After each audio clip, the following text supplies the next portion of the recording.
In the heart of the great epic known as the Ramayana, there is a moment of intense stillness and deep tension that changed the course of history. Imagine a dusty, blood-stained battlefield on the island of Lanka. The air is thick with the sound of war cries and the clashing of weapons. On one side stands the noble Prince Rama, the embodiment of virtue, and on the other stands the mighty Ravana, a king of immense power but clouded by ego. Rama has been fighting for days. He is the greatest warrior the world has ever seen, but in this specific moment he is exhausted. His body is tired, his mind is weary, and he is standing face to face with a foe who seems almost impossible to defeat.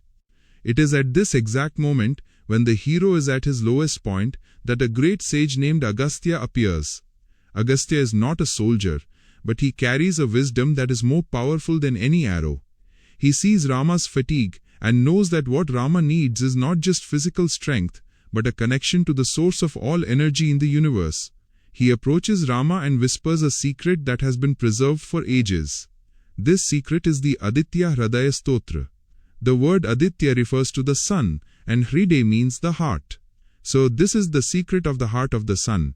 Agastya explains to Rama that the sun is not just a ball of fire in the sky. It is the eye of the universe, the soul of all beings, and the king of the planets. He tells Rama that by praising the sun, he can tap into an infinite reservoir of strength, confidence, and victory. This story is not just about a king long ago. It is a story for every one of us who feels tired by the battles of life. When we feel that our problems are too big or that our energy is drained, the Aditya Hridayam Stotra serves as a cosmic battery that recharges our spirit. The hymn begins by acknowledging the sun as the source of all light. In the ancient language of the sages, the sun is called by many names, each representing a different power. He is called Surya because he is the one who moves and keeps everything in motion. He is called Ravi because he is praised by everyone. He is called Khaga because he moves across the sky like a bird. As Agastya recites these names to Rama, he describes the sun as the creator, the sustainer, and the destroyer. Just as the sun evaporates water to create clouds and then pours down rain to give life, he is the master of the cycles of life and death. The sun is described as the one who dispels darkness. But darkness in this story does not just mean the night. It means the darkness of ignorance, the darkness of fear, and the darkness of depression. When we look at the sun, we see clarity. Agastya tells Rama that the sun is the master of the three Vedas and the lord of all sacrifices. He is the friend of the water lilies and the one who makes the lotus bloom. This is a beautiful metaphor. Just as the lotus opens its petals when the first ray of sunlight touches it, our own hearts and minds can bloom with potential when we align ourselves with the energy of the sun. One of the most powerful parts of this explanation is the idea that the sun lives within us. Ancient wisdom suggests that our own soul is like a miniature sun. When we are confident and happy, our inner sun is shining brightly. When we are anxious or doubtful, our inner sun is covered by clouds. The Aditya Hridayam Stotra is like a wind that blows those clouds away. Agastya tells Rama to look at the sun and see him as the master of time. The sun creates the seconds, the minutes, the seasons, and the years. By honoring the sun, we are honoring the very rhythm of life itself. As the story goes, after hearing this sacred hymn, Rama feels a sudden surge of energy. He rinses his mouth with water for purification, looks at the sun with total devotion, and recites the verses 3 times. His tiredness vanishes. His bow feels light in his hands again. His vision becomes sharp.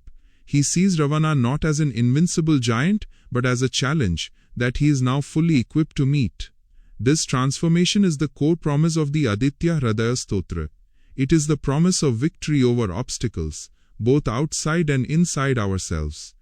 Now let us talk about the practical side of this wisdom.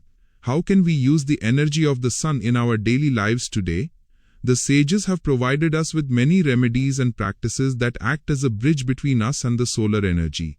The first and most important remedy is the chanting of the Aditya Hridayam Stotra itself. It is said that the best time to do this is at sunrise, during the Brahma Muhurta or the early morning hours. When the world is quiet and the first light begins to break, the atmosphere is charged with a special kind of vitality. By reciting these verses at that time, you are literally syncing your own heartbeat with the heartbeat of the universe. If you cannot recite it in the original language, even listening to it or reading the meaning with focus can have a profound effect on your mental clarity. Another very simple but powerful remedy is the offering of water to the sun, known as Surya Arghya. This is done by holding a copper vessel filled with water and slowly pouring it toward the sun while looking at the water stream. Why copper? Because copper is the metal associated with the sun, and it has its own healing properties. As the sunlight passes through the falling water, it creates a spectrum of colors that is beneficial for our eyes and our nervous system. This act is a symbol of gratitude. It is a way of saying thank you to the source of life. The sun also rules our physical health, specifically our bones, our eyes, and our heart. If someone feels physically weak or has low immunity, the remedy in this tradition is to spend time in the early morning sunlight. This is not just spiritual talk, but it aligns with modern science regarding vitamin D. However, in the spiritual sense, the morning sun is believed to carry prana or life force that heals the subtle body. For those who are facing difficulties in their career or legal issues, the Aditya Hridayam Stotra is considered a supreme remedy. Since the sun represents authority, government, and father figures, strengthening your connection with the sun can help improve your reputation and bring success in professional matters. If you are feeling a lack of confidence, or if you find it hard to make decisions, the sages suggest fasting on Sundays. Sunday is the day of the sun. By eating simple food and avoiding salt on this day, you are training your senses and showing discipline, which pleases the solar energy within you. Another beautiful remedy mentioned in the context of Samhita and the sun is the care of plants and animals. The sun is the protector of all living beings.